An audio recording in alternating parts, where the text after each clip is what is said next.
Olá, pessoal. Meu nome é Ana Paula, sou gerente de desenvolvimento de mercado da Valagro, trabalho na Valagro há 7 anos, tenho também mestrado e doutorado em cafeicultura.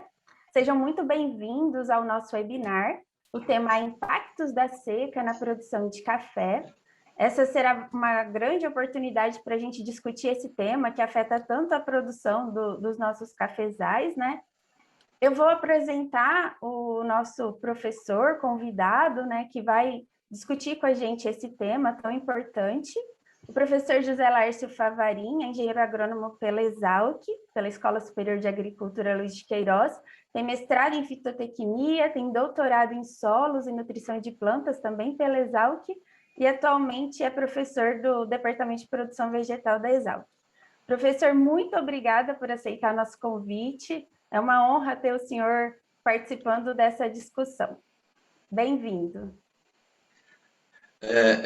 Quero agradecer a minha ex-orientada de mestrado e doutorado, a Ana Paula Neto, e eu sou professor na Exalc, né, no Departamento de Produção Vegetal, e sou responsável por 2 grandes áreas de atuação. Uma área de atuação é a cultura do cafeeiro, cuja linha de pesquisa é voltada para o aspecto fertilidade e nutrição da planta, né, com enfoque bastante em fisiologia, uma vez que toda e qualquer mudança que se pretenda fazer em termos de práticas usadas, é fundamental que se tenha um embasamento teórico sobre fisiologia vegetal, não é? E sobre água não deixa de ser diferente, não é? E também atuo com a área de sistema de produção conservacionista, com enfoque, evidentemente, no plantio direto. Nessas 2 áreas, tanto no ensino quanto em pesquisa, eu tenho também atuação na graduação e pós-graduação. Basicamente, essa tem sido a minha atividade dentro da minha instituição, desde que eu fui contratado em 1996. Estou até hoje. Obrigado a Valagro e a Ana por ter me ajudado muito enquanto passou por aqui na Exalc com a gente. É um prazer, professor. É um prazer reencontrar o senhor no mercado profissional, né? Depois de ter crescido e evoluído e aprendido muito com o senhor. Então, agora nós vamos discutir um tema que eu acho que é muito interessante para todos os cafeicultores, para todo mundo que está envolvido aí na produção de café, que é a água, né? Nós estamos atravessando um período de seca. Desde o ano passado, os volumes de chuva estão bem inferiores à média histórica e as lavouras sentiram muito, né? A gente vai ter oportunidade agora, durante esse webinar, de discutir isso. Eu acho que vocês, todos que estão nos assistindo, viram os efeitos da falta de água, até mesmo na redução da produção, né? Nós tivemos lavouras que perderam quase que 100% do potencial produtivo devido a essa seca, né? Então, a gente vai discutir isso durante esse webinar, vai discutir algumas possíveis soluções, e nós vamos, no final, também responder algumas perguntas. Então, vocês que estão nos assistindo, podem deixar no chat as perguntas que vocês têm, podem também deixar as perguntas no e-mail, que a gente está colocando agora no chat, podem fazer também perguntas através desse e-mail, que a gente vai tentar responder o máximo possível.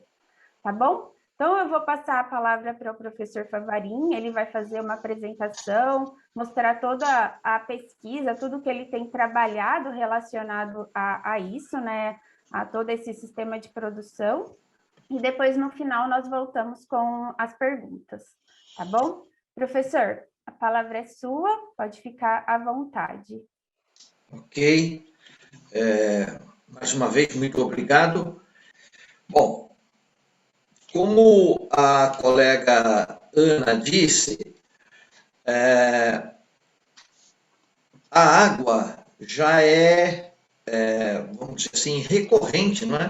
2020, e nós tivemos um problema de seca que chegou em algumas regiões zoneadas para a cultura do café, com déficit da ordem de 200, 300 milímetros. E quando a gente sabe que o café arábica, esse déficit hídrico deve ser inferior a 150 milímetros. Inferior, não é nem igual, inferior a 150.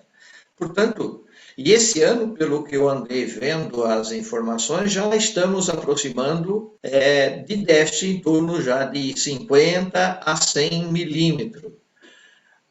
Significa que se a continuar como está, provavelmente teremos um segundo ano em que o déficit vai ultrapassar aquele limite, não é, que é tolerável para a cultura.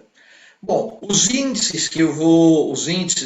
tópicos que eu vou abordar nesse tema, água e produtividade do cafeiro arábica, está elencado, né, ou estão elencados aí para vocês, e todos eles de um modo direto ou indireto será, né, nós abordaremos a questão da água.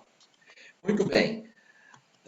Eu gostaria primeiro de organizar o nosso raciocínio apresentando uma classificação para os senhores, e ela é bem anterior a essa citação que encontra aí nessa imagem que vocês estão vendo, não é? 2013, é bem anterior. Essa aí foi uma atualização por estes autores, não é? Que não são nem os responsáveis pela classificação, que é mais antiga.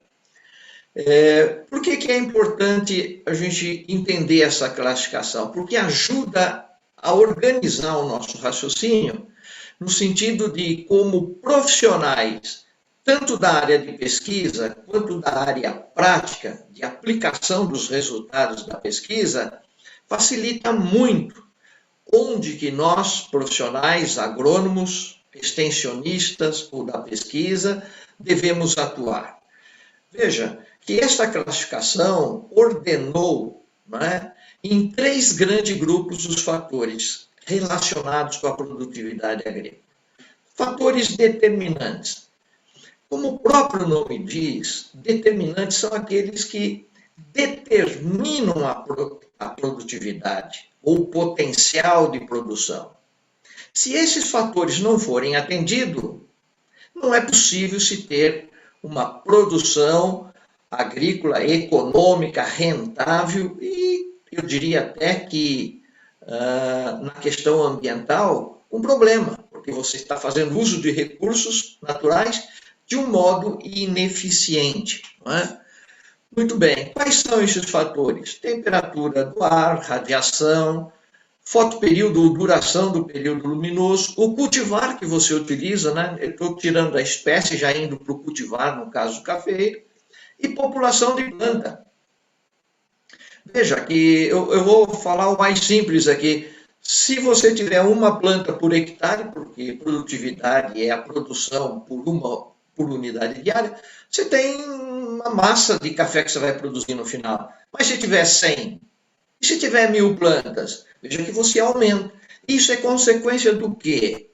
De captação da radiação. Então, veja, a população ela está interagindo com captar a radiação. Então, o agrônomo às vezes fala, bom, mas eu não consigo interferir na radiação. Você não aumenta a radiação, você pode diminuir, fazendo um café sombreado, sistema agroflorestal. Mas nosso cafezal, ele é a pleno sol. Então, como captar melhor e produzir mais? Tendo mais área foliar por hectare. E isso só é possível com mais plantas por área.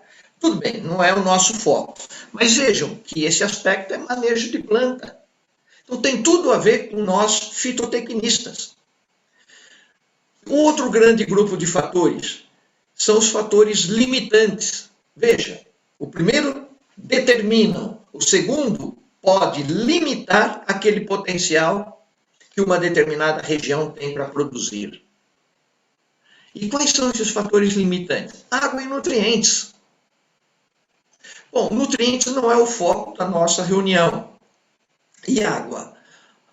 Ah, mas a água está contemplada no zoneamento, balanço hídrico, mas não é só isso. Por quê? Porque nós vamos ver que tem regiões que foram zoneadas para café e que estão sofrendo estresse hídrico, inclusive térmico, que foram também zoneadas para a questão térmica. Né? Por isso que eu coloquei zoneamento aí como uma ação que o homem faz, né? Com base em séries históricas, né? e muita estatística. A determinada região tem historicamente um déficit hídrico inferior a 150, temperaturas médias anuais de 18 a 23, que são as regiões zoneadas para a cultura do café.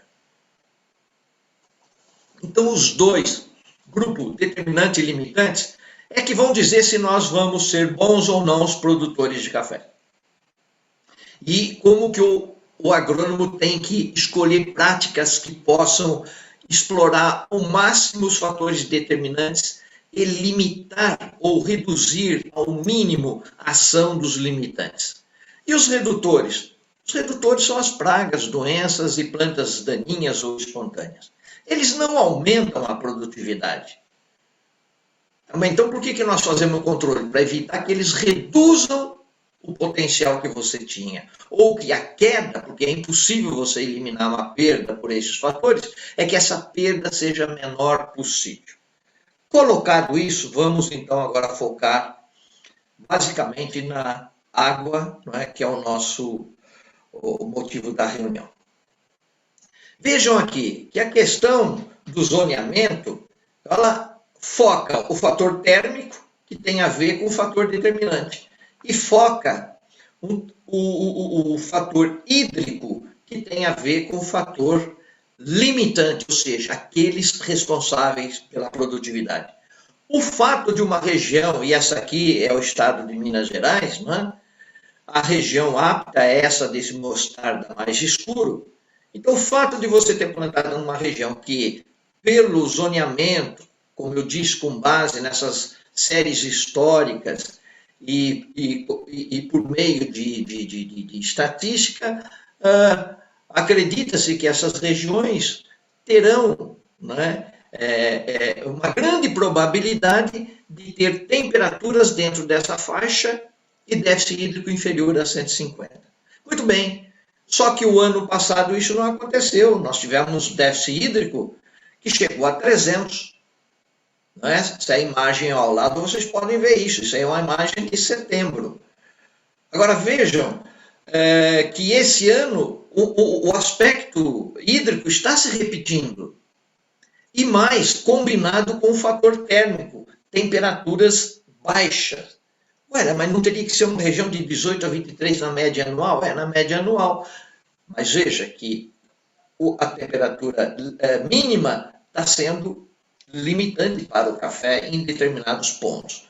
Eu só estou dizendo isso para lembrá-los que o fato de vocês seguirem o zoneamento agrícola não resolve totalmente o problema da agricultura. E para qualquer cultura, não é só o café. Por quê? Porque existem aqueles anos em que, seja por uma questão hídrica, seja por uma questão térmica, o zoneamento acaba sendo insuficiente. Aí depende do quê? De um outro manejo, que é o manejo de solo. E eu pergunto, veja essa lavoura aqui do lado, que está sentindo o déficit hídrico em setembro. Está perdendo água por evaporação, cadê o resíduo na superfície desse solo? Não tem. Então veja, o manejo de solo, não é, dessa lavoura poderia estar ajudando, não vai eliminar o problema. Ninguém está trazendo uma bala de prata para os senhores que vai acabar com os problemas. Mas e esse preparo de solo? Eu não tenho dúvida que esse preparo de solo foi aquele da grade. Ou seja, 20 centímetros de profundidade. É insuficiente, gente. Na linha de sulcação, nós tínhamos que estar passando abaixo de 50. Na linha de sulcação. e colocando o calcário ali em profundidade, para corrigir a acidez, para que a raiz possa crescer pela presença de cálcio. Deveríamos estar colocando em profundidade também um pouco de resíduo orgânico. Se não dá para colocar 20 toneladas, coloque menos. Mas para melhorar a questão de compactação ali dentro, porque o resíduo orgânico vai aumentar muito a atividade biológica naquela camada. Isso tudo vai favorecer a aeração, a entrada de oxigênio da atmosfera para dentro do solo, que também é necessária para a raiz continuar crescendo a partir daquele ponto para baixo. A água vai infiltrar melhor nessa região. O calcário também vai eliminar o alumínio tóxico que impede o crescimento radicular. Por quê? Porque ele bloqueia a divisão celular. Mas cada nova célula que forma lá dentro, não é, do solo, via sistema radicular, cada nova célula que se forma, ela tem parede, e a parede tem cálcio e tem boro. E eles não vêm da parte aérea para a raiz. O fluxo é ascendente desses dois nutrientes. Portanto, se eu quero cálcio e boro, tem que colocar lá dentro do solo, onde eu quero esse crescimento radicular. Muito bem. Agora, vamos analisar, por esse quadro que está no centro dessas duas imagens, o que é a composição de uma produção. Se vocês pegarem 100 kg de massa seca de grãos, ou de parte aérea de café, vocês vão ver que esses 100 kg nada mais é do que 95 kg de substâncias orgânicas de cada 100 kg. E o que são essas substâncias orgânicas? Daqui a pouco eu falo sobre elas. As substâncias orgânicas têm carbono, oxigênio e hidrogênio. Então veja quanto de carbono que é, 42 kg em 100. Quanto de oxigênio é? 45 kg em 100. Somando os dois, dá 87 kg em 100. Mas de onde veio o carbono e de onde veio o oxigênio? Do gás carbônico, o CO2 que tem na atmosfera, de graça para os senhores. Basta ele entrar pelos estômagos. E para eles entrarem pelos estômagos, o gás carbônico, é necessário que o estômago esteja aberto. E o que mantém o estômago aberto? A presença de água no solo, fluindo em direção à raiz, subindo pelo caule, chegando no ramo e saindo pelas folhas, pelos estômagos, na forma de vapor d'água. Então, os estômagos têm que estar abertos, têm que estarem todos os estômagos abertos. Vai perder água? Vai, mas essa saída de água é que está garantindo que ele esteja aberto e, consequentemente, entra o CO2. Então, veja o efeito indireto da água. O efeito direto é só 8 kg em 100, ou 7 kg em 100 em algumas espécies. Mas o efeito indireto é os outros 87, 85, 86 kg em cada 100 kg. Então, água não tem como, por isso ela é um fator limitante. Não tem jeito. É evidente que todo esse processo vai funcionar bem desde que haja nutrientes. Mas, outra coisa que eu quero chamar a atenção. Um solo que começa a secar na superfície, todo esse fluxo começa a ser paralisado. Então não vai entrar CO2, não vai produzir isto que representa 95 kg em cada 100 kg de massa. Ou seja, 95% da nossa produtividade está sendo afetada. Então nós temos que garantir que a planta não fique com as raízes só naquela camada que seca mais rápido. E pior, naquela camada que, se não tiver resíduo, ela vai secar ainda muito mais rápido. O resíduo só reduz a perda de uma fração da água. Ele não vai eliminar. Ele vai reduzir uma fração. 40%, 50% da água que seria evaporada pode ser diminuída em 40% ou 50%. Agora, a raiz tem que estar dentro do solo, como a gente vê por essa imagem à esquerda. Bom, se a água estiver chegando na folha, veja aqui essa folha na imagem central desse slide que eu estou apresentando.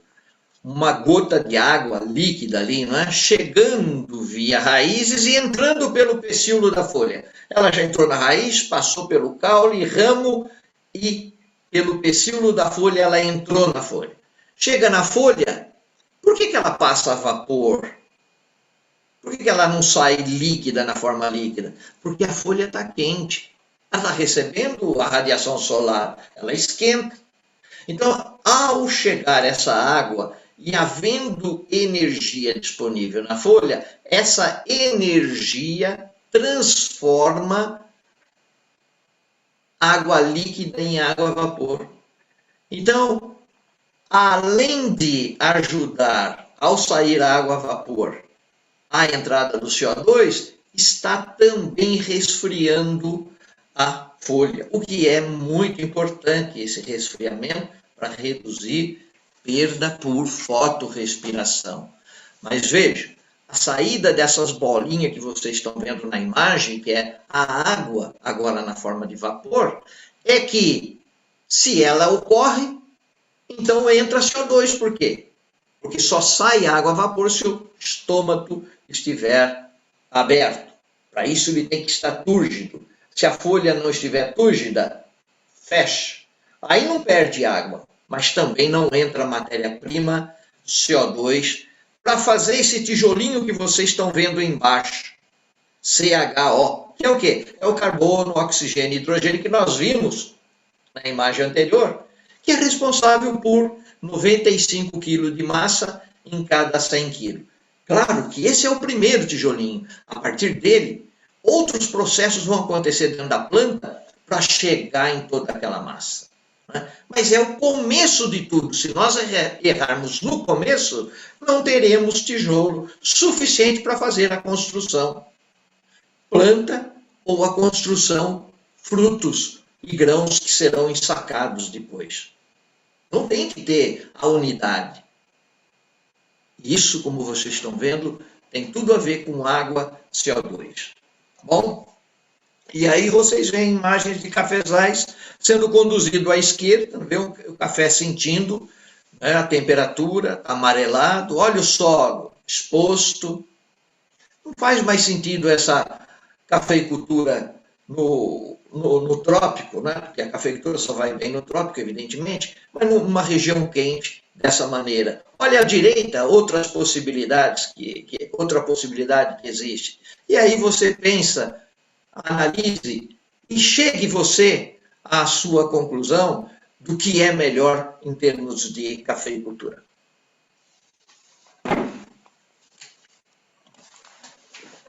Desculpa, eu quero chamar a atenção para esse fato. Veja essas estrelinhas que estão piscando aí, né? Isso é a energia que a planta precisa para transformar esse gás CO2 numa massa, que é um açúcar inicialmente.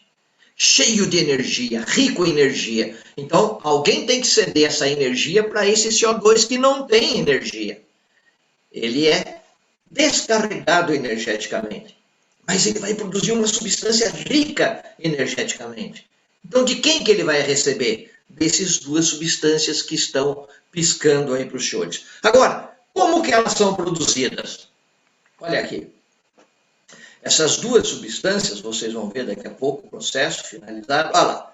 Pronto, elas estão sendo feitas graças à chegada da energia do Sol, portanto, isso ocorre durante o dia, e o Sol a energia do Sol vai ser captada pelos pigmentos, que são as clorofilas contidas nas folhas, e vai liberar uma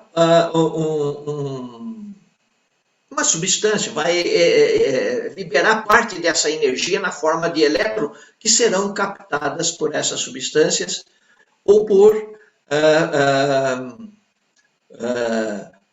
transformando, então, aquela energia que era radiante, né, que está vindo do Sol, agora em substâncias que são energeticamente carregadas e que nós chamamos de energia química, tá certo?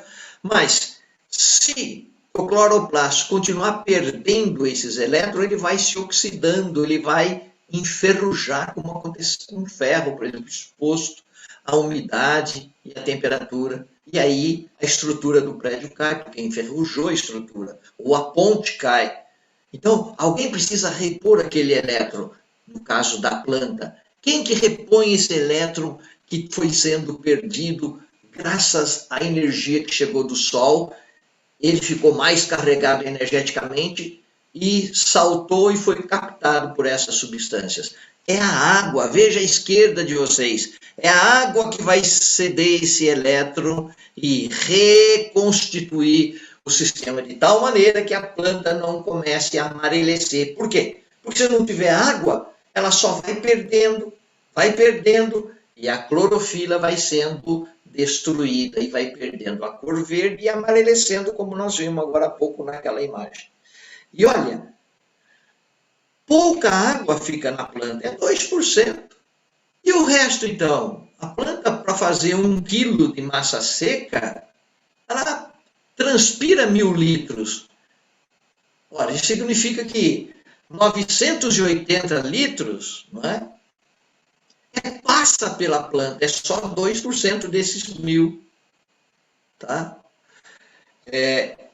Isso significa, é importante que a água esteja fluindo pela planta.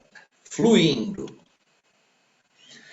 Aqui eu estou mostrando para vocês um modelo bem simples de como a produtividade ela depende da transpiração. É essa equaçãozinha que vocês veem na figura à esquerda, não é? No quadradinho à esquerda. Veja, PR, produtividade, é igual TRA, transpiração, por isso que está em azulzinho, cor de água. Transpiração. Então, quanto mais transpira, mais produz. Quanto mais transpira, o que é transpirar? Perder água. É a água entrar líquida na raiz, subir líquida pelo caule, passar pelo ramo, chega na folha líquida, transforma em vapor e sai. Então, esse fluxo todo chama transpiração. Então, quanto mais passa, maior é a produção. Tá vendo? É diretamente, tá na equaçãozinha ali. Diretamente proporcional. Agora, uma parte dessa transpiração, muitas vezes, não é usada para transformar em produtividade. Foi gasta para outras coisas. Né? Por isso que entra, então, a tal da eficiência dessa transpiração, que nada mais é do que quanto de massa seca é feita para cada litro de água transpirada. Então, aí entra esse fator para corrigir, porque não é 100% da água transpirada que vai virar produtividade. E o índice de colheita nada mais é para a gente chegar na produtividade que interessa. Não, eu quero fruto, então você trabalha com índice de colheita. O milho, por exemplo, ele só faz 50% da matéria seca total, então o índice de colheita é 0,5. O café varia de 0,2 a 0,38. Então, aí o índice de colheita é uma forma de jogar para baixo essa produtividade. Por quê? Porque a planta vegeta.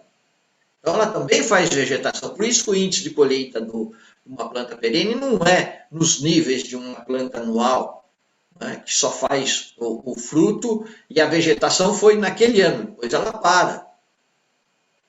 Né? O outro ano começa um novo ciclo. A planta perene não, ela tem que se manter viva com vegetações novas. Tá? Muito bem, quando a gente olha isso aqui, aí é importante que a gente entenda como que é esse fluxo na planta. Tá? O cafezal, se você tomar um pé de café como exemplo, ele é um sistema de produção, né? Ele faz parte do sistema de produção. Ele é um subsistema do sistema de produção. Subsistema cafeeiro. Só que essa planta está mergulhada na atmosfera, ou seja, no ambiente que circunda a planta. E qual parte da planta está mergulhada no ambiente e atmosfera? As folhas. Portanto, as folhas, que são do cafeeiro estão submetidas às ações que ocorrem na atmosfera, que é um mundo à parte e que tem suas leis. Assim como a planta café é um subsistema que tem suas leis, é um mundo à parte. A atmosfera é outro subsistema, é outro mundo à parte. E o solo é outro subsistema do sistema de produção. Porque é de onde vem a água e que órgão da planta faz essa interação com o subsistema solo, as raízes. Então veja, gente, tudo está interligado, é tudo uma mistura complexa. Não é fácil.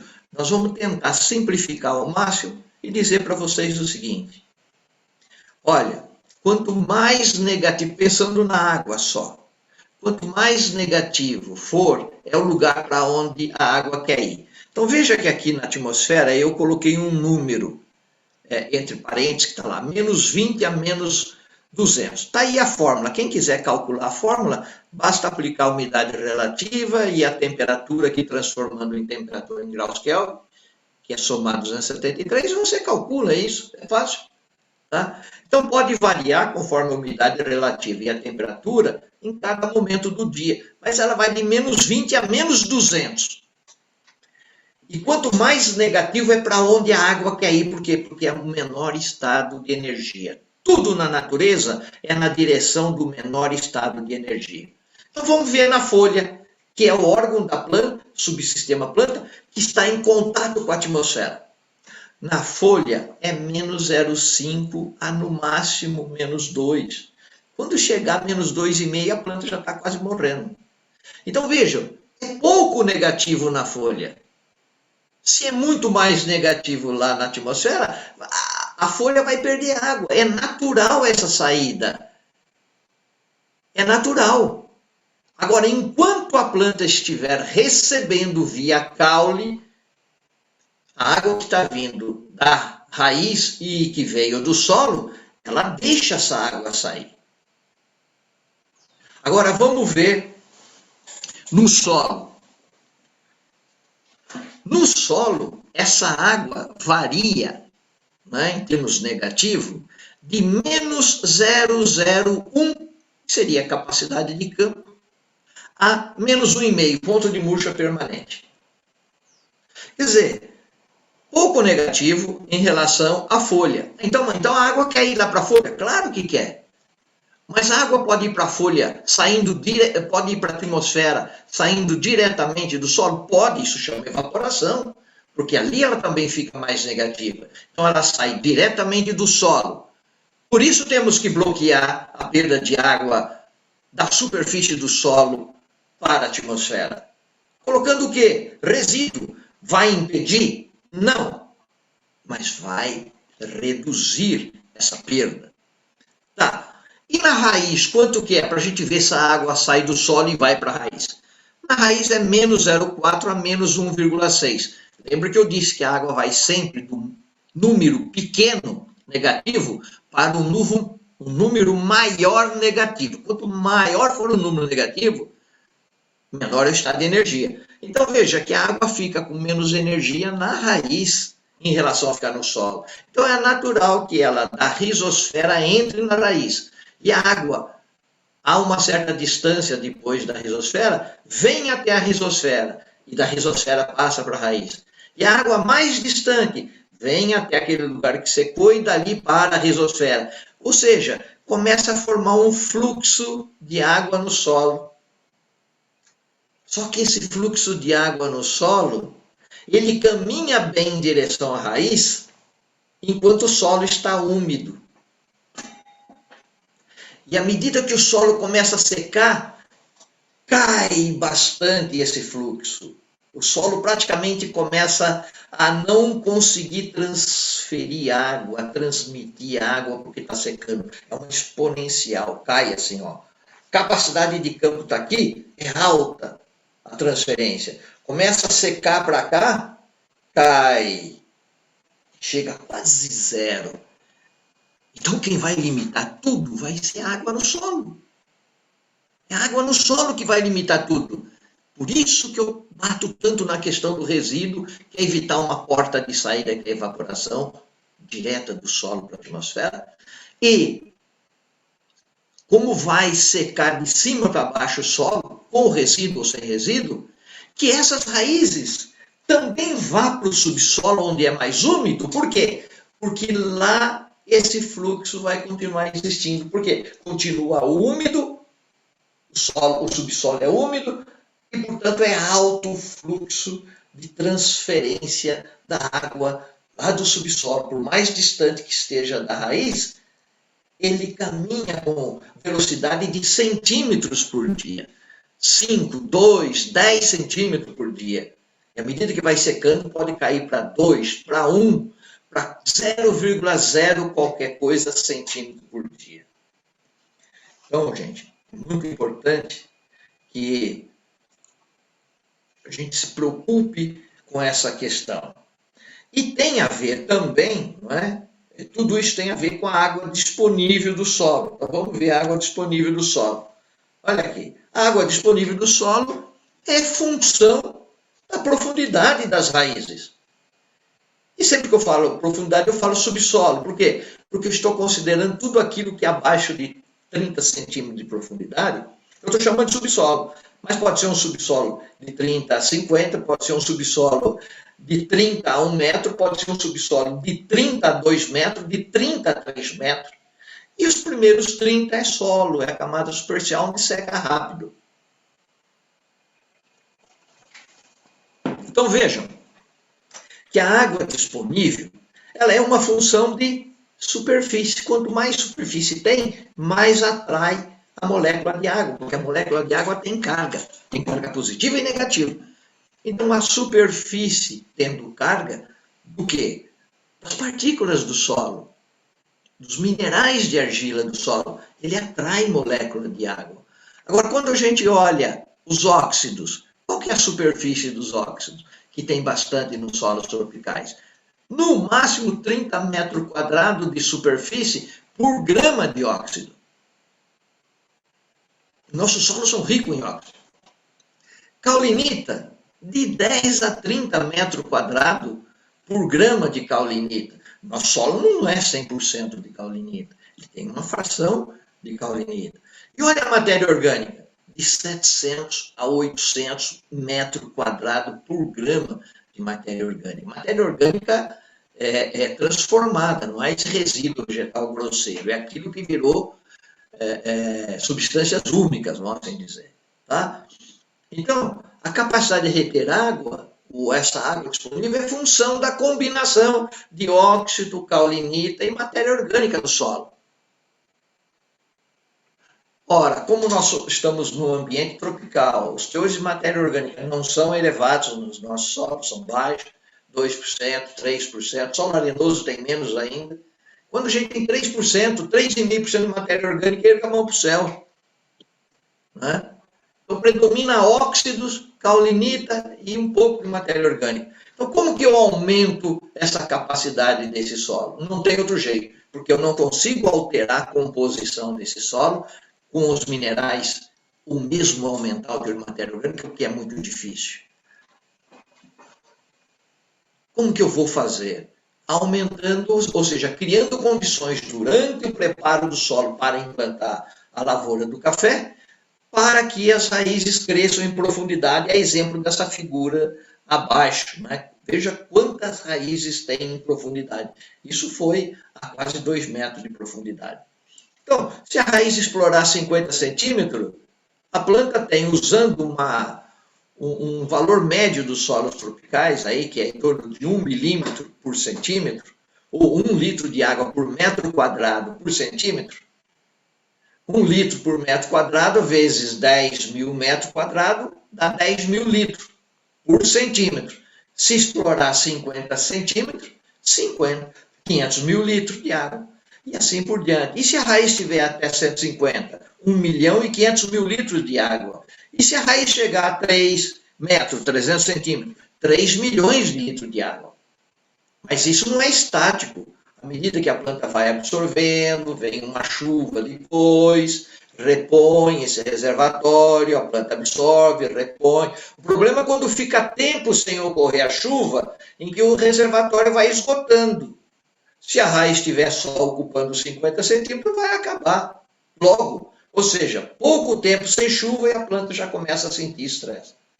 Ah, mas a minha planta tem raiz até abaixo de 2 metros. Então vai demorar muito mais tempo para ela sentir a questão do déficit hídrico.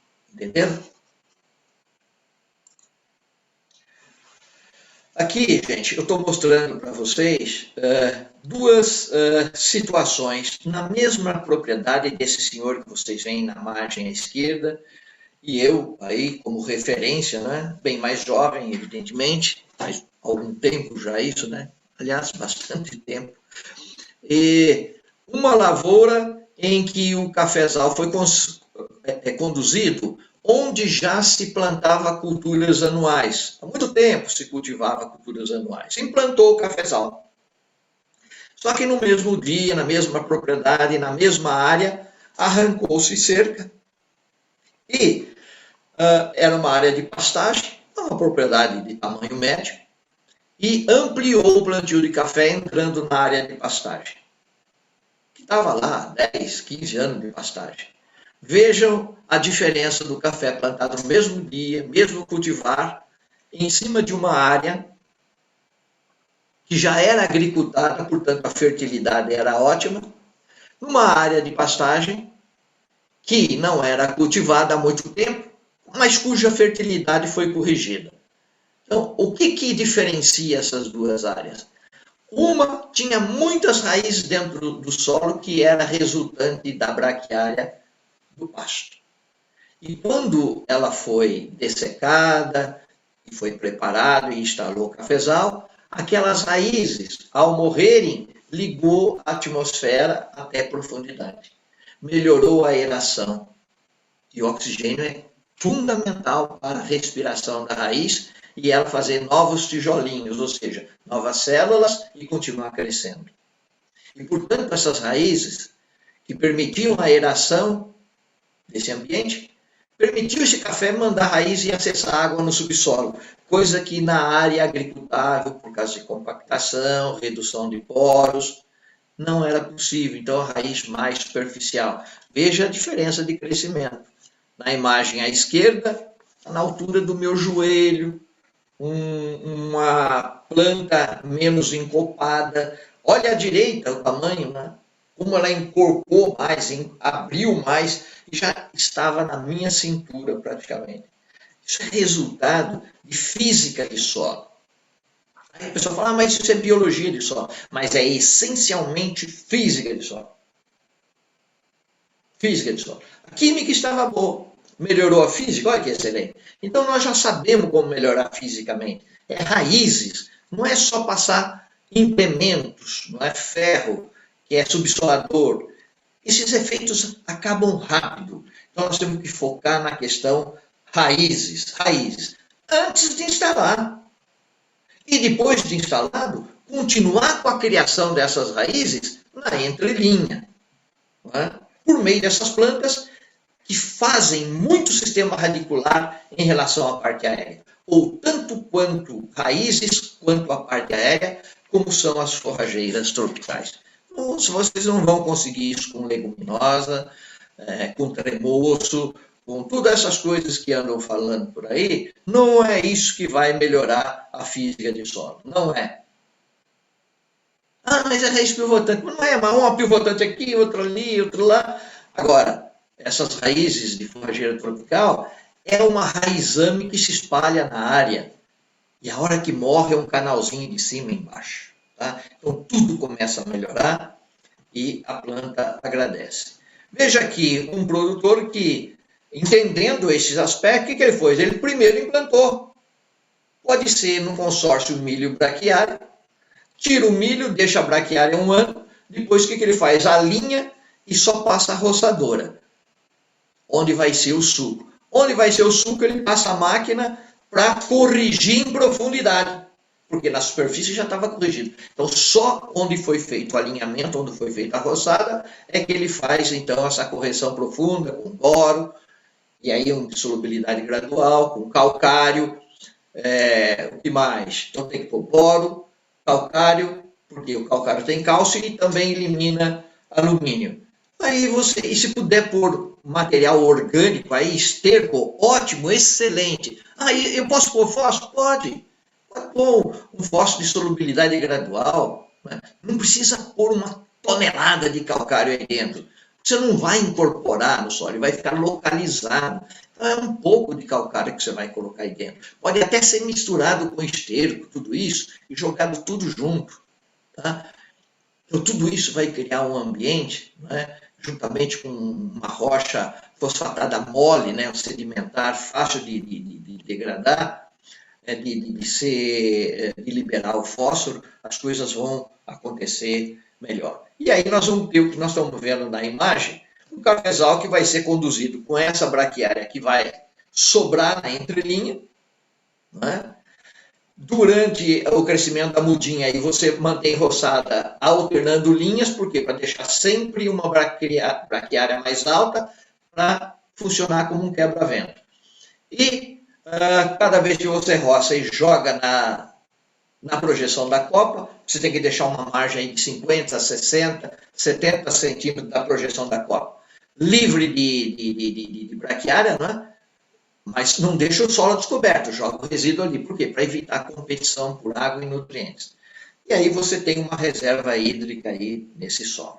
Bem, gente, eu acho que é isso que eu gostaria de apresentar para vocês. Espero não ter avançado demais. E fica aqui minha mensagem como considerações finais ou gerais, né?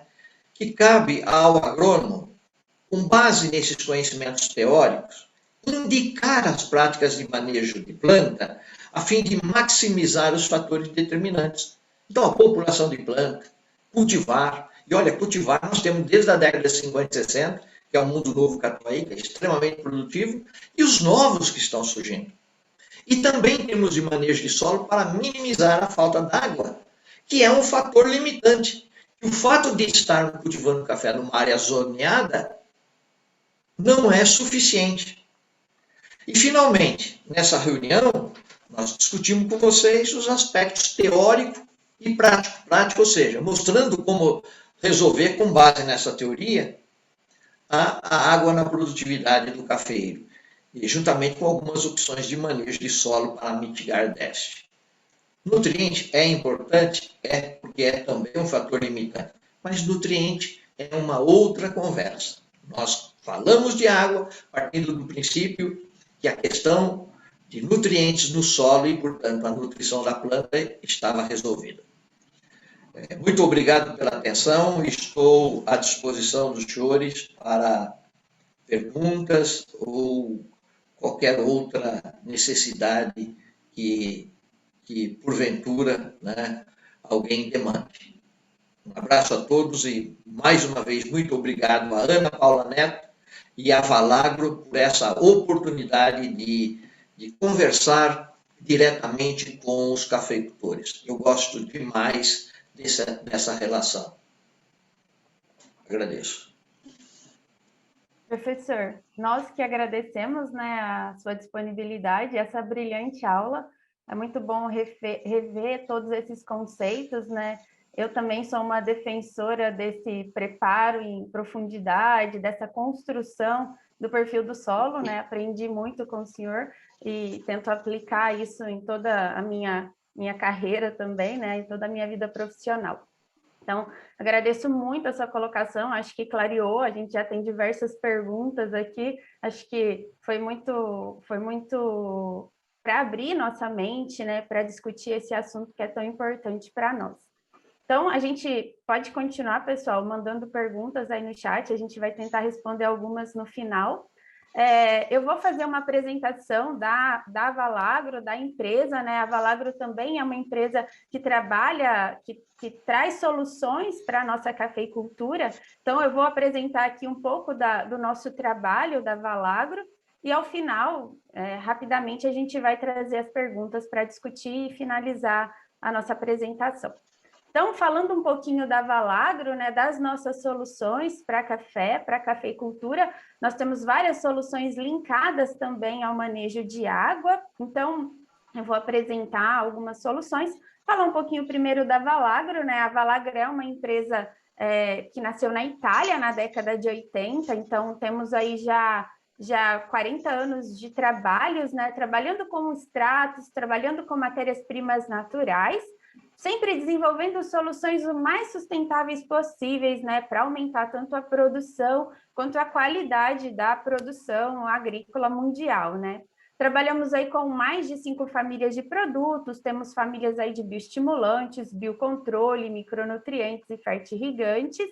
Temos trabalho hoje em mais de 80 países e desde o ano passado somos também parte do grupo Syngenta Crop Protection, né? A Syngenta é uma empresa também preocupada com sustentabilidade, então nós fazemos parte hoje desse grupo maior que é a Syngenta. Hoje também nós temos uma fábrica de produção aqui no Brasil, então fica em Pirassununga, no interior do estado de São Paulo. Temos então uma planta de produção aí super moderna, né? É a primeira planta de produção da Valagro fora do Brasil, fora da Itália. Foi aqui no Brasil que foi o país escolhido pela Valagro para ter essa planta de produção. E falando um pouco da tecnologia, né? Como é desenvolvido um produto da Valagro? Como que a Valagro desenvolve o produto, né? Nós temos uma plataforma de tecnologia, essa plataforma é chamada de GeaPower, e nós passamos por 4 pilares. Então, o primeiro pilar é o pilar de acesso à matéria-prima, né? Então, a Valagro preza por ter matérias-primas de qualidade, por acessar essas matérias-primas de qualidade, mas eu preciso extrair dessa matéria-prima apenas o ativo que nos interessa. Então, nós fazemos aí todo um processo de extração desse ativo, de fracionamento da matéria-prima, para extrair dessa matéria-prima o ativo, porque é isso que nos interessa.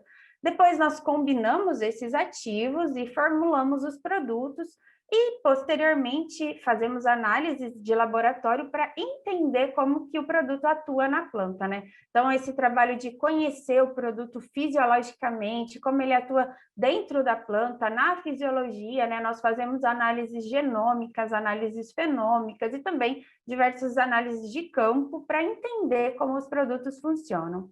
E tudo isso, né, gerou para a gente um conhecimento acumulado, uma capacidade de entregar resultados e produtos que realmente funcionam no campo, né? São 40 anos trabalhando matérias-primas, extraindo ativos, fazendo todo esse processo para chegar no produto que nós temos no final, né? Para chegar na solução, na entrega de um resultado final para o nosso produtor.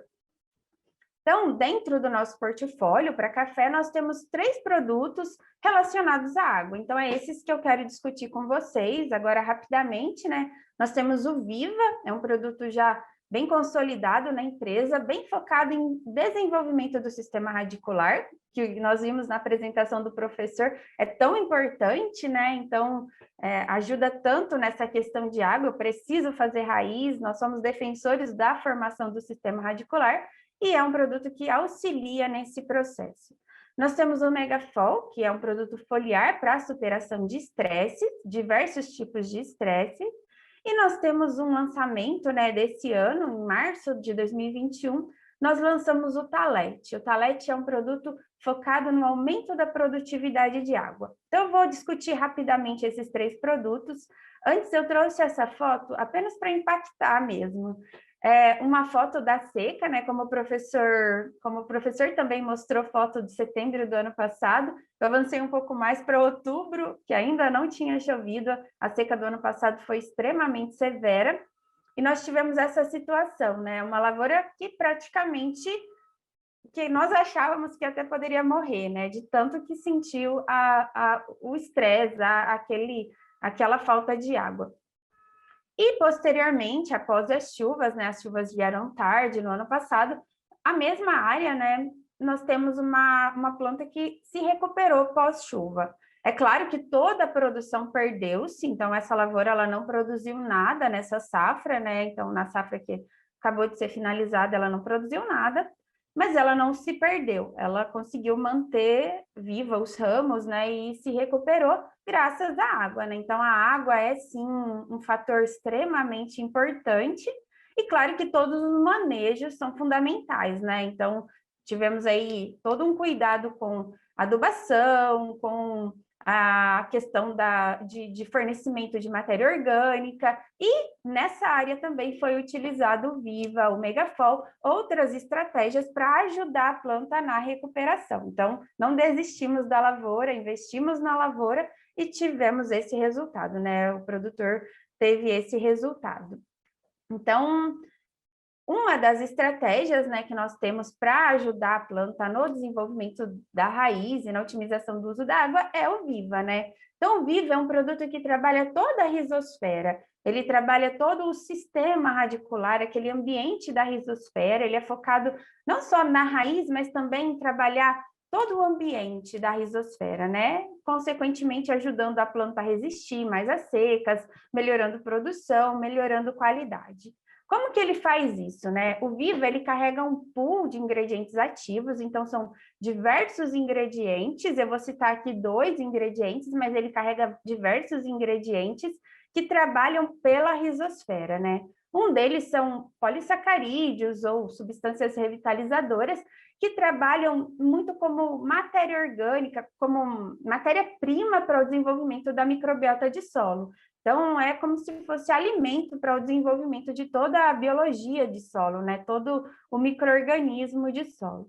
E nós temos também no Viva a presença de ácidos úmicos, né? O professor até comentou sobre a importância das substâncias úmicas, e dentro do Viva nós optamos por selecionar apenas os ácidos úmicos, que é uma fração das substâncias úmicas, para ajudar nessa questão de estruturação de solo, de estímulo hormonal, né? A gente não entrega hormônio, mas a gente entrega precursores hormonais através do Viva. Tudo isso para favorecer o desenvolvimento das raízes. Ele pode ser aplicado, então, no sistema radicular, tanto via gotejo, via FIRST, né, ou via drench, então pode ser aplicado de ambas as formas.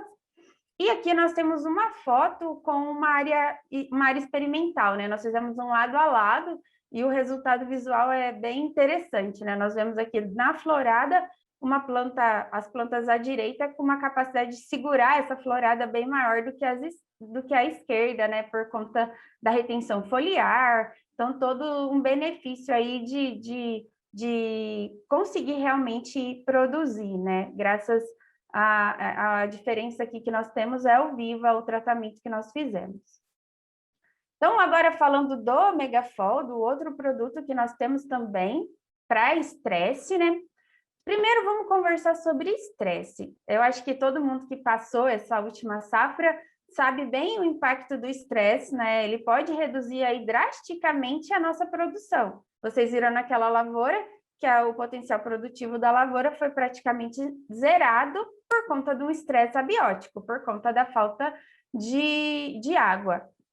Até mesmo passamos agora em julho, né, por período de geada, que também reduziu drasticamente a produção de diversas áreas, também um estresse abiótico ocasionando perdas. Então, o estresse abiótico, ele pode representar aí cerca de 70% da perda do potencial produtivo das culturas. Esse aqui é um dado de um artigo, né, de 2000, mostrando isso. Eu posso perder por estresse, por perda abiótica, aproximadamente 70% do potencial produtivo.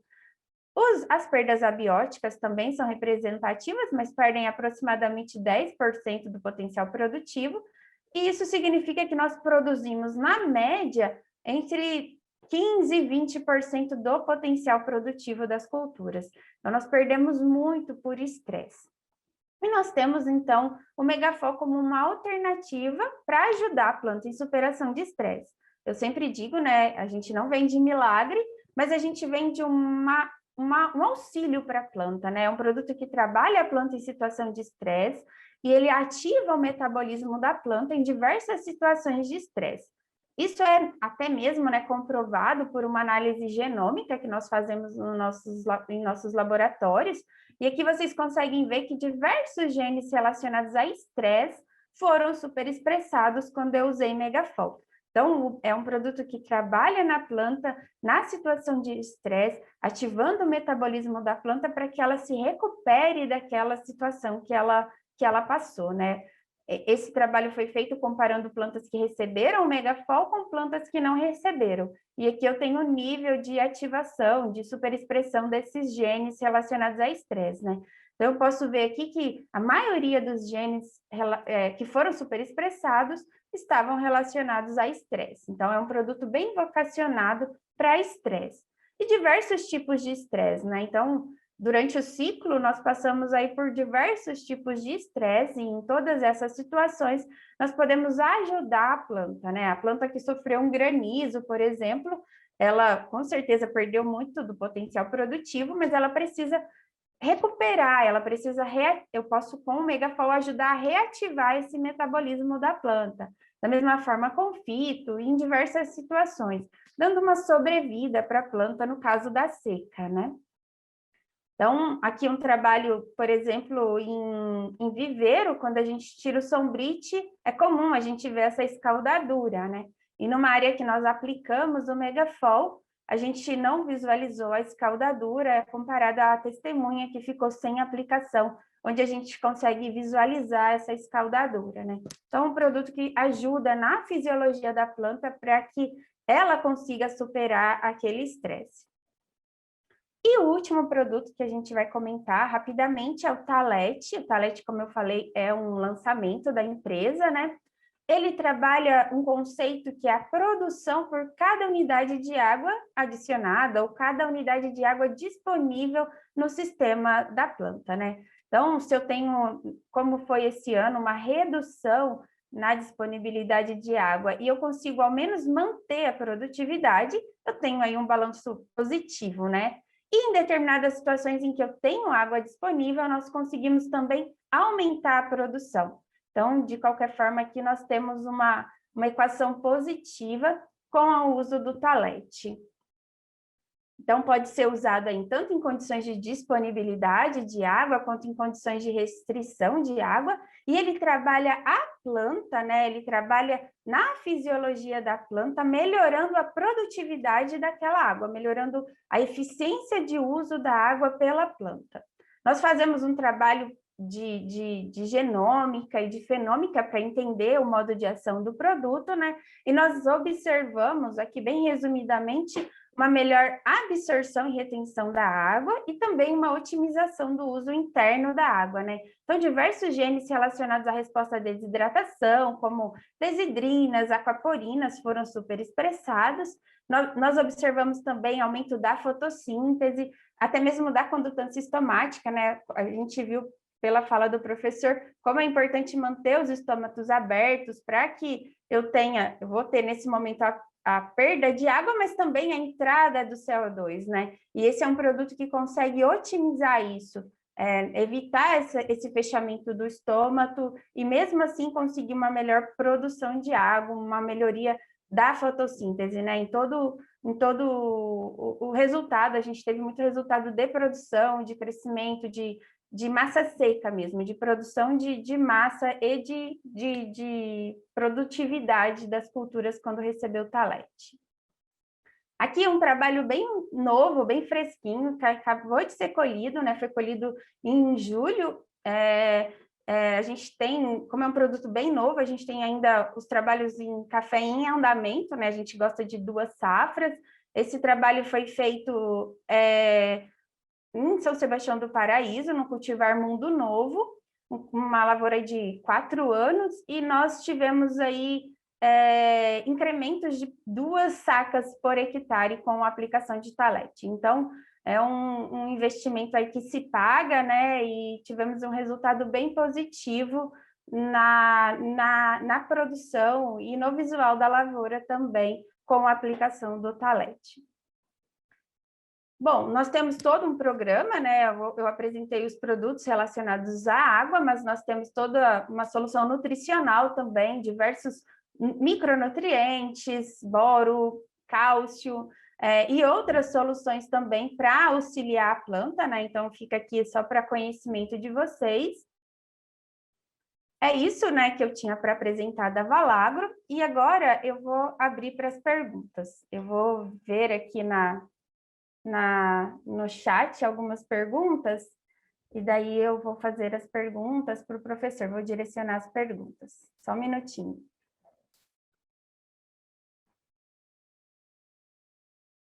Bom, professor, olha, tem uma pergunta do João Marcos.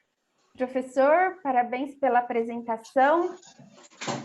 Poderia falar um pouco mais sobre o papel da água e da transpiração na manutenção da temperatura da planta e, consequentemente, o papel do sistema radicular? Você podia repetir a pergunta, Ana? Posso sim, professor. Poderia falar um pouco mais sobre o papel da água e da transpiração na manutenção da temperatura da planta e, consequentemente, o papel do sistema radicular? Ok. Veja bem, a planta, como nós vimos, né, é um subsistema.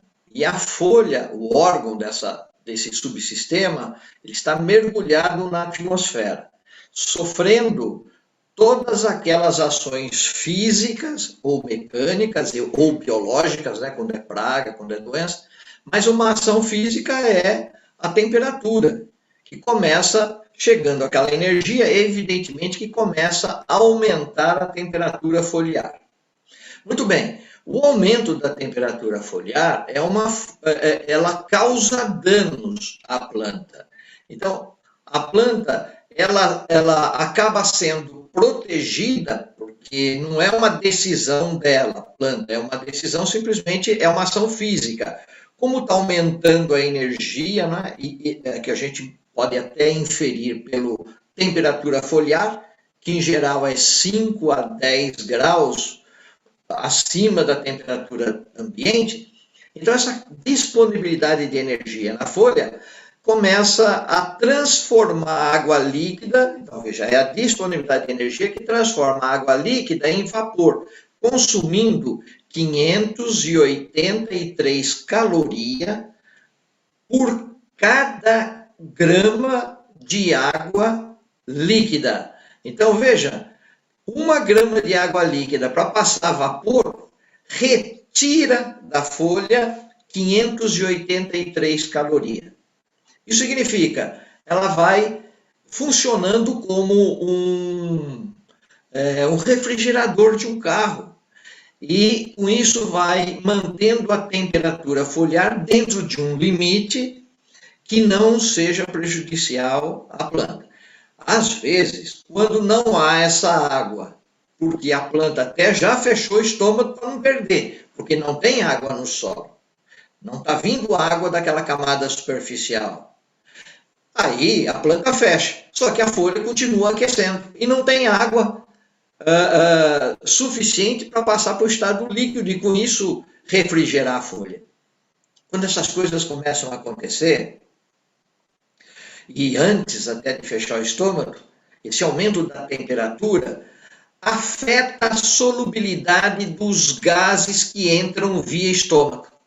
Quais são os gases que tem na atmosfera que interessam para a gente? O oxigênio.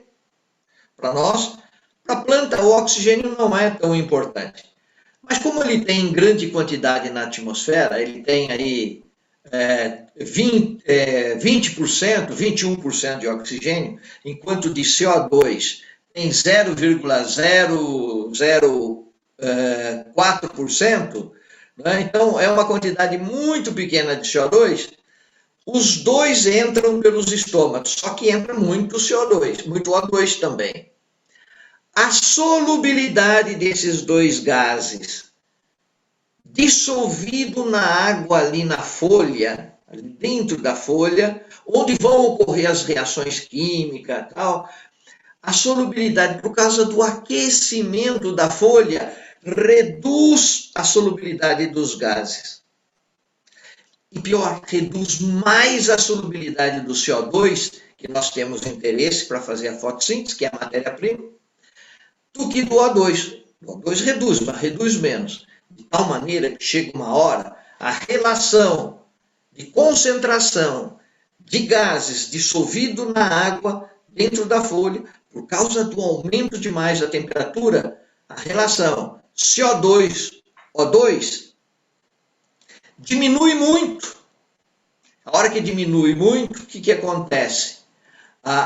O metabolismo da planta é como se a planta enxergasse mais oxigênio do que CO2, porque a enzima que vai promover essa reação, ela não é específica para o CO2. Ela pega CO2 e O2. E, de repente, o oxigênio começa a aparecer em maior quantidade, porque, em termos de solubilidade, é o que menos afeta, né, pelo aumento da temperatura. Então, passa a existir a fotorrespiração. Aí veja o problema. Além de afetar a entrada do CO2, porque não está aumentando a temperatura e está perdendo muita água e não está vindo do solo, a planta fecha estômago. Começa a aquecer, diminui a solubilidade desses gases, o pouco que estiver entrando, ainda vai ser perdido por fotorrespiração. E essa perda de carbono na forma de CO2 para a atmosfera agora, chama fotorrespiração, pode ser de 25% a 40%. Há autores que falam até em 50%. A planta tenta aproveitar parte desse CO2, mas ela não consegue reaproveitar todo. Então, é como se ela estivesse jogando fora um carbono que já estava assimilado como massa no açúcar, numa substância química, ela perde aquilo ali para a atmosfera com gás, ou seja, perde massa.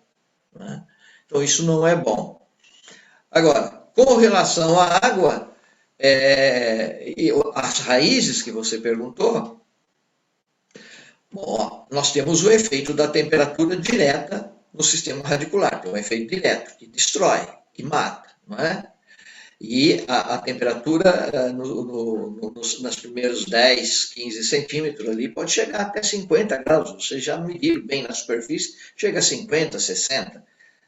Esse calor ele transfere no solo, mas transfere muito pouco, de tal forma que o efeito direto da temperatura para dano de raiz é muito comum em cafezinhos novos, quando não tem copa para proteger a raiz, e a raiz está tudo ainda muito superficial. Né? Então, a presença de raízes nessa fase é muito importante. Agora, quando tem o resíduo, você evita que essa radiação incida diretamente na superfície do solo. E, portanto, esse calor não é transferido para aquela água que tem nesse solo, na solução do solo, para ela virar também vapor e sair para a atmosfera. Tá?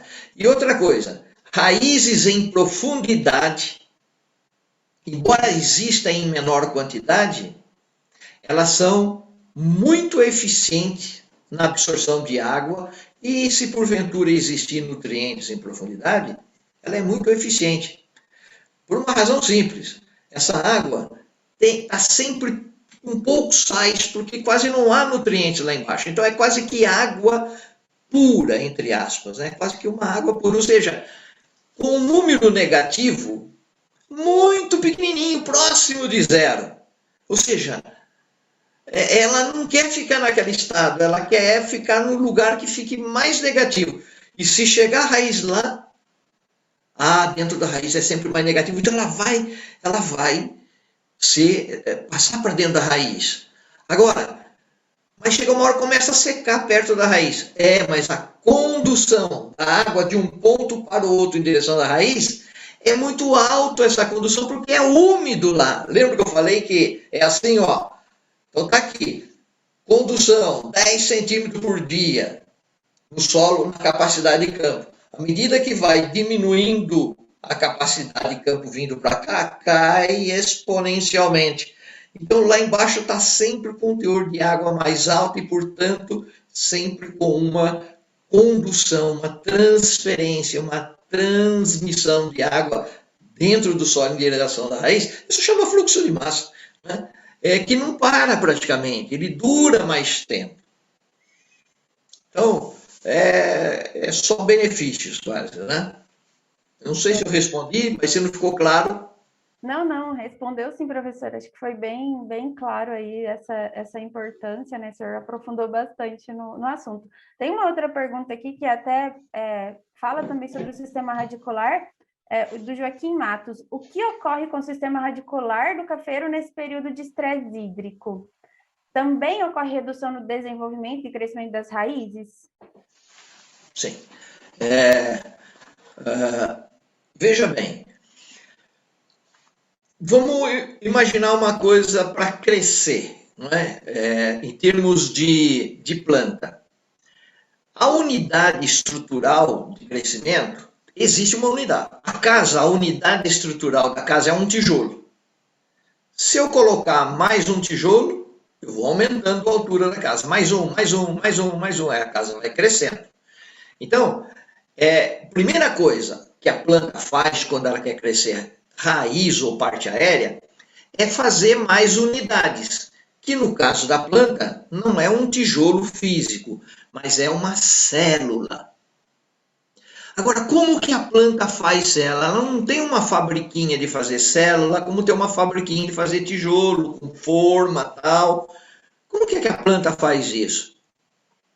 Ela usa o açúcar que a planta fez pela fotossíntese na parte aérea, que foi levada pelos vasos do floema, que fica próximo ali da casca, e chega lá na ponta da raizinha, onde está tendo divisão. É sempre na pontinha da raiz. A parte de trás da raiz já não está tendo mais divisão. Então lá tem um processo de uma célula quebra em duas. Cada uma dessas duas células quebra de novo em duas. Então veja, vai multiplicando. Então, essa multiplicação lá na coifa, lá na extremidade, precisa de oxigênio, porque vai respirar o açúcar. Então, o açúcar chega, ele está cheio de energia, mas precisa quebrar para liberar essa energia. E quem quebra é a respiração. Por isso que eu falo, tem que ter oxigênio lá embaixo. Então, ao quebrar, aumentou o número de células. Aí você fala, então vai crescer? Não. Pode não crescer muito, porque só dividir, você fica com um monte de unidadinha pequenininha. Então, como que eu faço para cada unidade dessa, cada tijolinho desse que é uma célula, agora, aumentar de tamanho? Água. À medida que a água entra em cada uma dessas unidades, ela vai provocando uma pressão dentro e ela aumenta de tamanho e o tijolinho vai aumentando. Então, precisa dividir. Para dividir, precisa ter açúcar e oxigênio. E depois precisa expandir. E expandir é água. Então, as raízes na superfície do solo, na falta de água, elas não expandem, mesmo que haja divisão. Então, se estiver meio seco, não vai crescer raiz ali na superfície. Agora, nas camadas mais profundas, onde tem água, desde que chegue açúcar, ou que ainda tem um açúcar de reserva na forma de amido lá dentro, na raiz, lá na parte mais grossa, aí a planta pode quebrar aquele amido, formar um açúcar pequeno, esse açúcar migra e vai lá na ponta, e ela vai fazendo. Ah, mas e se acabou a reserva? Agora depende do açúcar que vem da folha. Vem da folha, só que você está com uma carga alta. Então está ficando quase tudo lá na parte aérea. Para os frutos e para a vegetação. E para a raiz está vindo pouco. Então a planta já começa a gastar as reservas. Quando chega, você está colhendo, ela já quase não tem mais reserva na raiz. E a planta não está fazendo, porque está no outono, inverno, está frio, está seco. Então ela não está fazendo quase a fotossíntese lá em cima. Ou está fazendo menos. Então está vindo pouco açúcar para baixo. Mas é esse açúcar que vai vir mais quando a carga é baixa e menos quando a carga é alta, é que vai permitir as raízes lá do fundo, ao dividir, crescer, expandir, porque a presença de água. E com isso a raiz continua crescendo.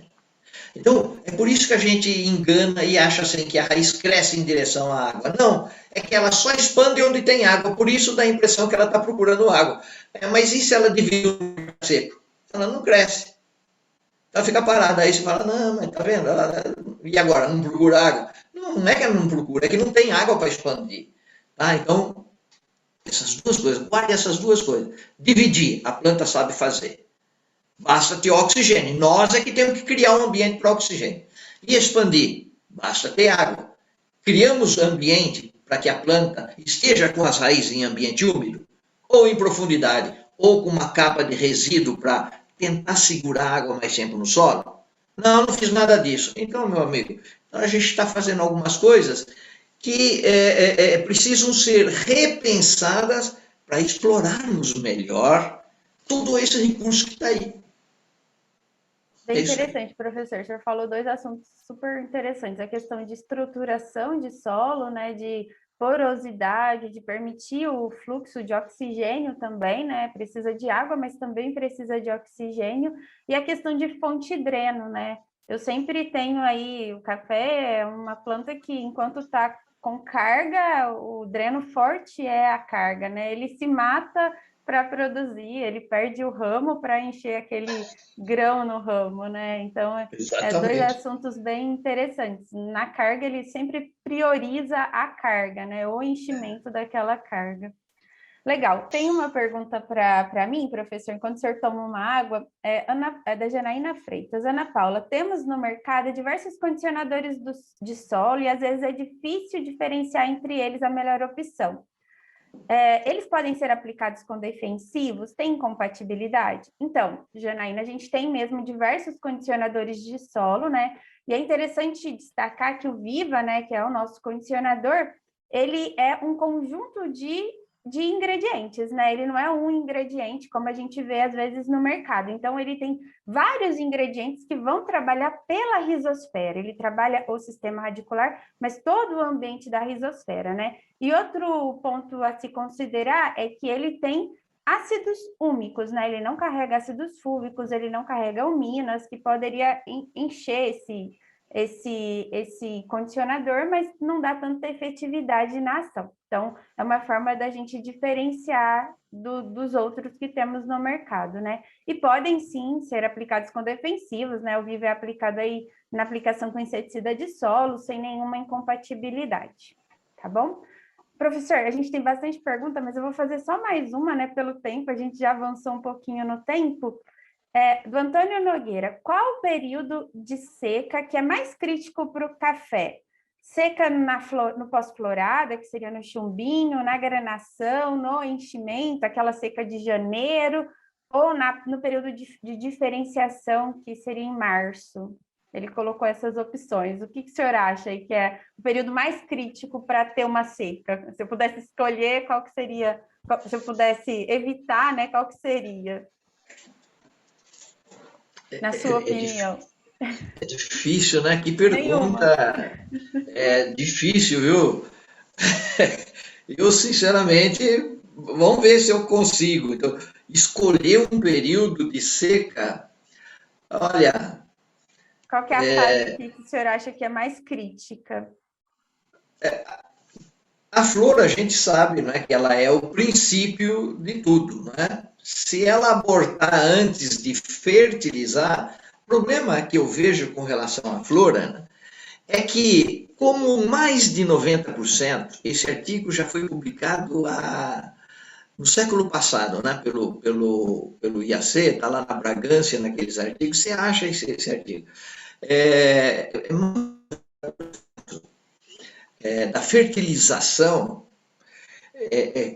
quando o botãozinho floral abre a pétala, né, pétala, aquela branca, quando ele abre, em geral já caiu o pólen, e como é autofecundação, a estrutura reprodutiva masculina já caiu na superfície estigmática e já está desenvolvendo normalmente, já está fecundado.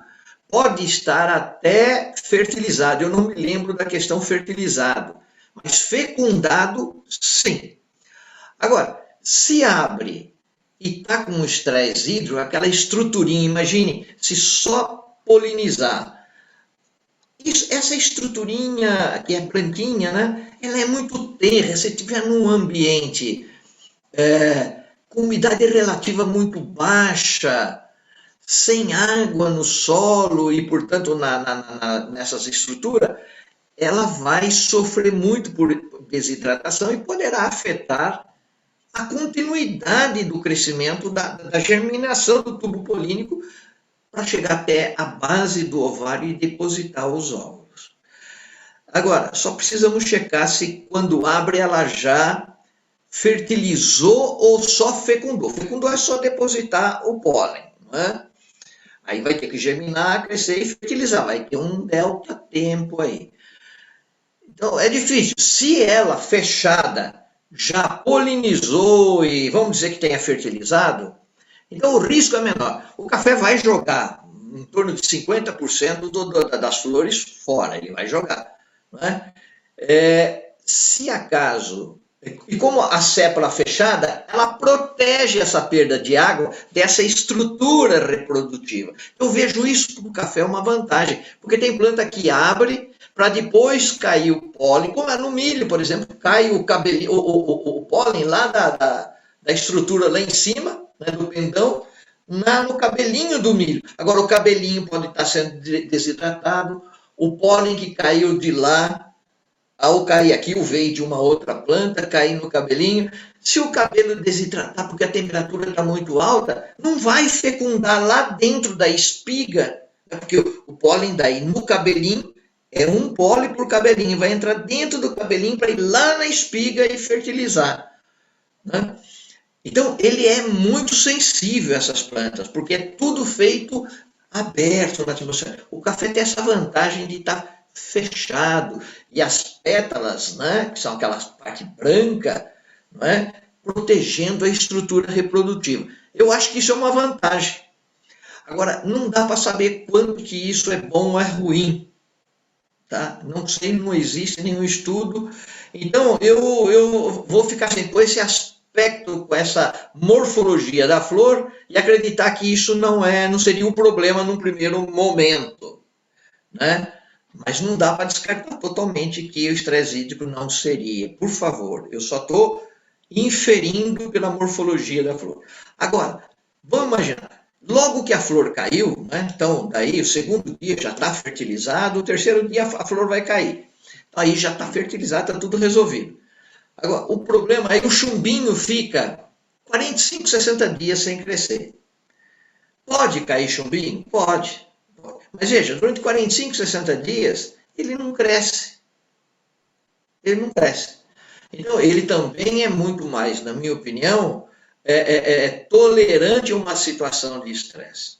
Agora, se dá uma seca muito brava, a gente sabe o que vai acontecer. Se café ficou só com raiz na superfície, secou, não tem jeito, não chega água, começa a haver enfraquecimento, né? Ali no pezinho do chumbinho, as células, embora não tenha camada de abscisão, começa a enfraquecer aquelas células, uma ligadinha à outra, não está chegando água, vai desestruturando aquilo, e depois ele cai quando? Quando vem água depois de uma chuva.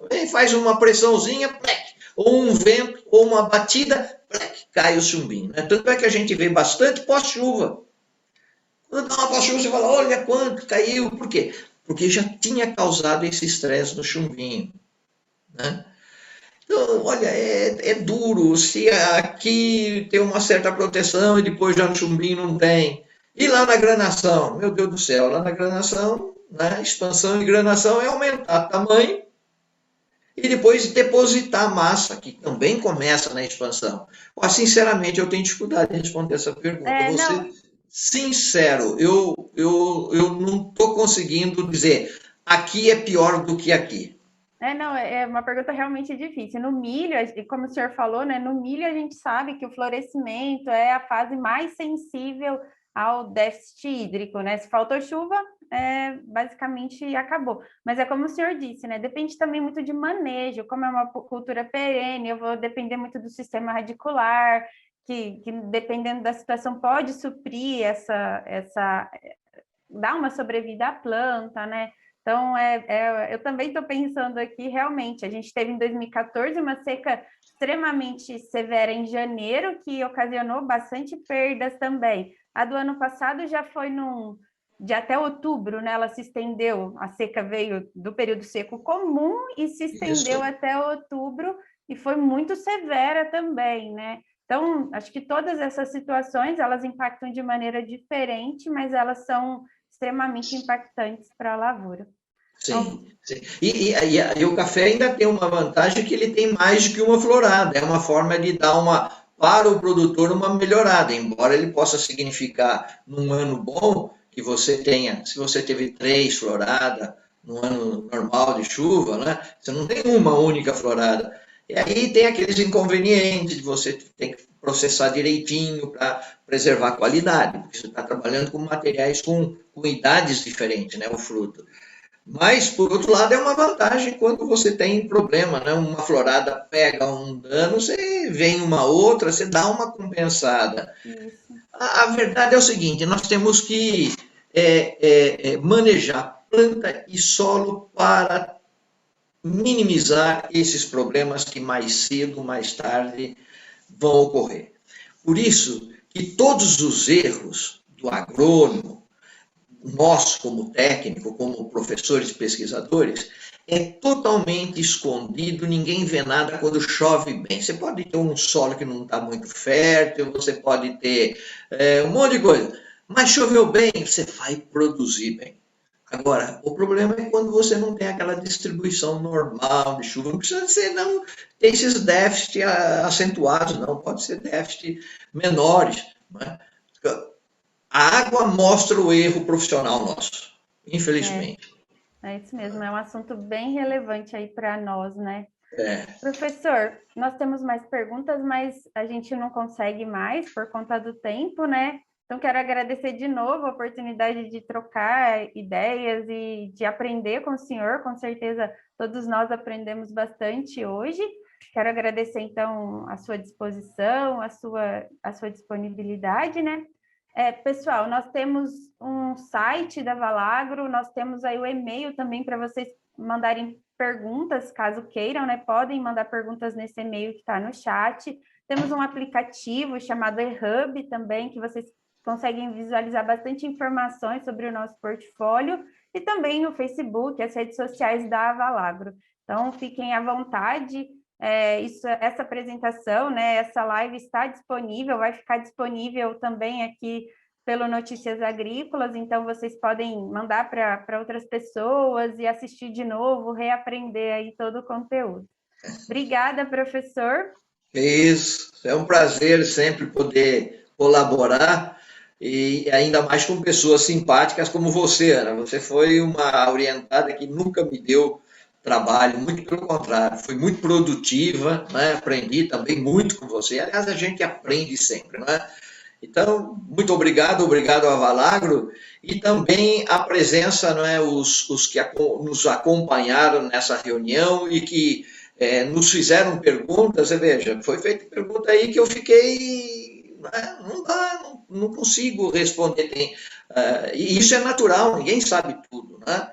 Eu gosto de entender a minha limitação e não consegui responder essa última pergunta, mas é assim mesmo, né? Não tem uma resposta para tudo, mas que faz o déficit hídrico. Né? Muito obrigado, um abraço a todos os que participaram dessa reunião. Fica aqui um beijo no coração. Obrigada, professor, obrigada mesmo. Até mais, pessoal. Tchau, tchau. Tchau.